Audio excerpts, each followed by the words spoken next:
8 రకాలుగా దీర్ఘరోగాల్ని మందులు లేకుండా తగ్గించుకుని ఆరోగ్యకరమైన జీవితాన్ని పొందటం కొరకు లాంగ్ క్యాంప్స్, తక్కువ డబ్బులు ఎక్కువ రోజులు ఉండే ఫెసిలిటీస్ని 45 రోజులని 90 రోజుల పాటు ఉండే అవకాశాన్ని మన ఆరోగ్యాలయంలో ప్రారంభించాం. అలాంటి లాంగ్ స్పెషల్ క్యాంప్స్ గురించి వీడియోస్లో కింద స్క్రోలింగ్లో కనపడుతుంది. అవి చూసుకుని ఆశ్రమానికి సంప్రదించి వివరాలు తెలుసుకుని న్యాచురోపతి విధానం ద్వారా జరిగే ఆరోగ్య లాభాలందరూ మీరు పొందగలరు. ఆరోగ్యాభిలాషులందరికీ నా హృదయపూర్వక నమస్కారములు. ఉదయం పూట మల విసర్జన చేసేటప్పుడు కొంతమందికి ఉదయమనే కాకుండా రోజులు ఎప్పుడు పడితేప్పుడు మల విసర్జన జరుగుతూ ఉంటుంది.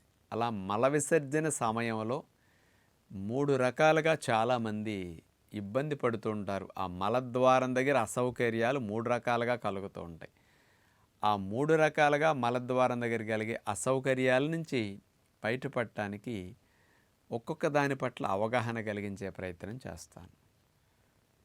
మొట్టమొదటిగా చాలామందికి మొదటి పార్ట్ మలం బయటకు వచ్చేటప్పుడు అది లావుగా వచ్చి గట్టిగా వచ్చి అది బయటకు వచ్చేటప్పుడు వస్తున్నట్టు ఉంటుంది, రాదు. అలాంటి అసౌకర్యం ఎక్కువగా కలుగుతుంది. రెండవది, ఈ మోషన్ బయటకు వచ్చేటప్పుడు చాలామందికి బాగా నొప్పొచ్చి మోషన్ అయిన తర్వాత అక్కడ కొద్దిగా తీపుగా రోజు ఉంటుంది, అసౌకర్యంగా ఉంటుంది. మలద్వారం మోషన్ వెళ్ళేటప్పుడు బాగా పెయిన్గా ఇబ్బంది పడుతూ వెళుతుంటారు. మూడవది, మోషన్తో పాటు ఒక్కొక్కసారి చుక్కలు చుక్కలు బ్లడ్ కానీ రంగు కానీ కాస్త అట్లాంటివి పడుతూ ఉంటాయి. ఇలాంటి 3 రకాల అసౌకర్యాలకి ఎందుకు వస్తుంటాయి, ఏం చేస్తే ఈ సమస్యలు తగ్గుతాయి, అలా లేకుండా మీకు సుఖంగా మోషన్ అవ్వాలంటే ఏం చేయాలి, ఒక్కొక్కటి తీసుకుంటే మొట్టమొదటిది, మోషన్ వెళ్ళి కూర్చుంటే వచ్చినట్టు ఉంటుంది, రాదు. బాగా ముక్కితే కానీ కిందకి జరగదు, కొంత వచ్చి ఆగినట్టు అనిపించి అలా అసౌకర్యంగా ఉంటుంది. ఇలా ఎందుకు జరుగుతున్నది అంటే ఫస్ట్ పార్టు గట్టిగా అయిపోవటం వల్ల అలా అవుతుంది. మీకు గట్టిగా అయిన మలము లోపల జరగటం స్లోగా జరుగుతుంది. ఈ స్లోగా జరిగేటప్పుడు మీరు బాగా ముక్కాల్సి వస్తుంది. అందుకని వచ్చినట్టు ఉంటుంది, రాదు. అందుకని కొంతమంది ఏలు పెట్టి కొద్దిగా వస్తే దాన్ని అక్కడ దాకా వచ్చింది కిందకి రావట్లేదని ఏలు పెట్టి తీస్తూ ఉంటారు. ఇలాంటి స్థితి రాకుండా ఉండాలంటే మీ మలం అక్కడ 30-40 గంటలు 50 గంటలు నిల్వ ఉండటం వల్ల డ్రై అయ్యింది. ఆ హార్డ్గాను డ్రైగా మీకు అవ్వకుండా కనుకుంటే ఈ సమస్య ఉండదు. అలా అవ్వకుండా ఉండాలంటే ఏం చేయాలి, మీరు రోజుకొకసారో 2 రోజులకొకసారో దొడ్లోకి వెళ్ళటం వల్ల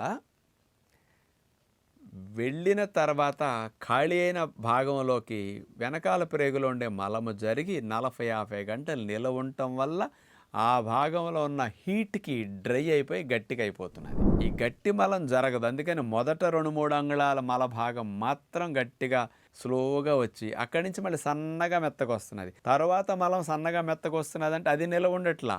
ముందు వచ్చిన పార్ట్ 40-50 గంటలు నిల్వ ఉండటం వల్ల అలా అసౌకర్యం వస్తుంది. ముందు ఏదైనా లోడ్ వెహికల్ ఏదైనా ఎక్కుతున్నది అనుకోండి, బ్రిడ్జ్ ఏదన్నా, వెనకాల వెహికల్ స్పీడ్గా వెళ్ళి అన్నీ కూడా స్లో అయిపోతాయి చూడండి. ఇది వెళితే తప్ప వాటికి ఛాన్స్ ఉండదు. అలాగే గట్టి మలం వెళితే తప్ప మెత్తటి మలం స్పీడ్గా వెళ్ళటానికి ఛాన్స్ ఉండదు. మీకు ఈ అసౌకర్యం అంతా గట్టిగా వచ్చే లావు మలం వల్ల. దీనికి పరిష్కారం ఏమిటంటే, మీరు ఉదయం పూట ఒకసారి దొడ్లోకి వెళితే రోజు సరిపోతుంది అనుకుంటున్నారు. ఉదయం వెళితే కొంత వెళ్ళింది, మిగతా మలము కొంత మిగిలిండిపోతున్నది. ఆ మిగిలిన మలం 40-50 గంటలు దాయటం వల్ల గట్టిగా అవుతున్నది. కాబట్టి ఉదయం పూట రెండవసారి మోషన్ వెళ్ళే ప్రయత్నం మీరు చేస్తే ఇలాంటి సమస్యలన్నిటికీ పరిష్కారం లభిస్తుంది. ఇది రీజన్. ఇది ఆ పరిష్కారం మాత్రం ఉదయం మళ్ళీ బ్రేక్ఫాస్ట్ చేసేలోపు రెండవసారి మోషన్ వెళ్ళాలి అనే ప్రయత్నం మీరు చేస్తే మోషన్ అయిపోతుంది. అప్పుడు మలం నిలవలేకుండా వెళ్ళిపోతుంది కాబట్టి ఇక డ్రై అయ్యే ఛాన్స్ ఉండదు. రెండవసారి మోషన్ అవ్వాలంటే ఏం చేయాలో తర్వాత చెప్తాను. ఇది పరిష్కారం అట్లా.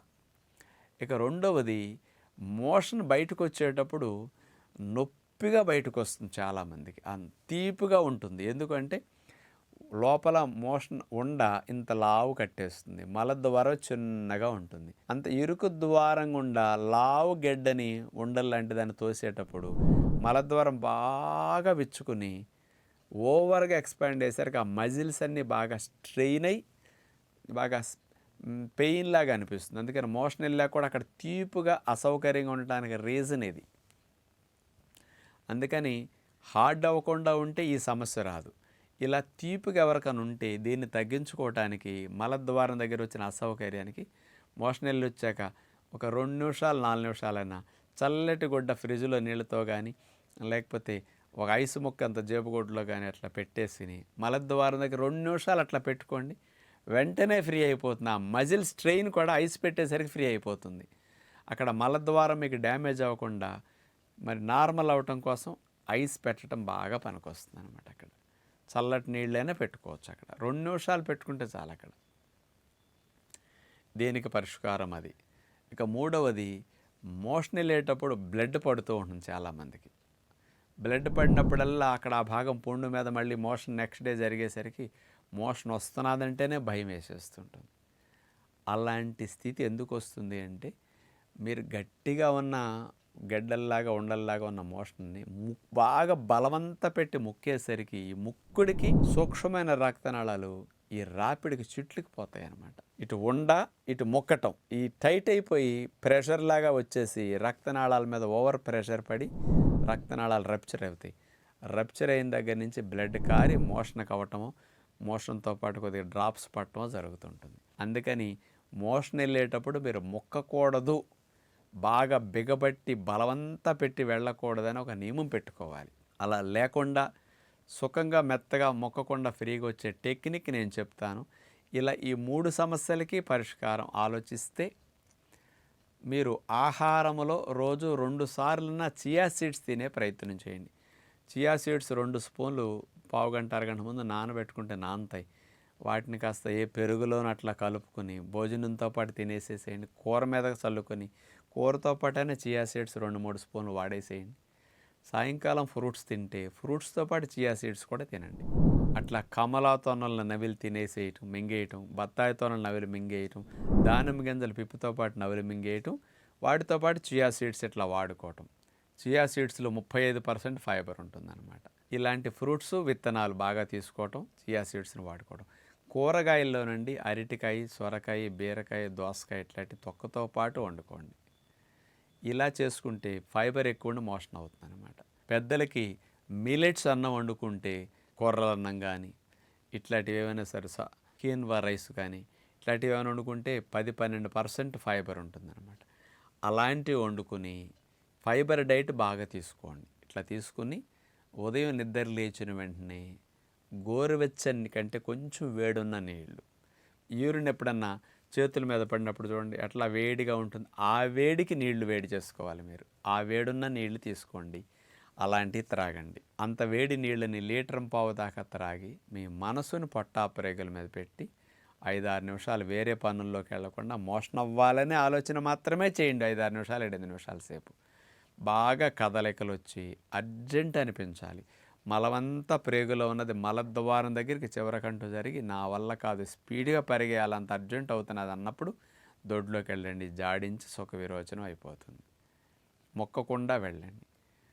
మోషన్ అయిన 2 గంటల తర్వాత మీరు ఈలోపు బ్రేక్ఫాస్ట్ చేయకుండా ఏదైనా పనులు చేసుకుని రెండవసారి 1.5 లీటర్ నీళ్ళు గోరువెచ్చని మళ్ళా త్రాగండి. రెండవసారి మళ్ళీ మనసు పెట్టి మోషన్ అవ్వాలనే సంకల్పాలు పెట్టి అదే పనిలో మీరు ఆలోచన ఇక్కడ పెట్టి 5-6 నిమిషాలు అటు ఇటు నడుస్తూ ఉండండి.